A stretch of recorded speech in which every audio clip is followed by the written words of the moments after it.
আপনাকে কোনো কাজ কাম নাই? সারাক্ষণ থেকে বন্ধু বান্ধবদের সাথে আড্ডা দিতে থাকেন, এগুলো তো ভালো ছেলের লক্ষণ না।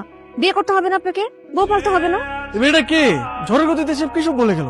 আমি তো এবারে চিনি না, এই মেয়েটা কে? চিনিস না মানে? এই সারা এলাকার লোকজন জানে এই মেয়েটা তোরে পছন্দ করে, আর তুই বলছিস যে চিনি না। আচ্ছা, এভাবে আর কতদিন ডুবে ডুবে জল খাবি বলতো? আর একটু সময় দে না আমাকে। তোর এইভাবে সময় নিতে নিতে দেখবি তোর জায়গা অন্যজন নিয়ে গেছে। তার থেকে সময় থাকতে থাকতে এখনই মনের কথাটা বলে দে। আমি তো আমার মনের মানুষকে প্রতিদিন আমার মনের কথা বলি। কি আপু, তোকে আজকালকে একটু অন্যরকম লাগতেছে। তুই কি আবার নতুন প্রেমে টেমে পড়লি নাকি? তুই না অনেক পেকে গেছিস, যা পড়তে যা। শোন, আজকে কিন্তু তোকে চিঠিটা দিতেই হবে, কোনোভাবেই মিস করা যাবে না।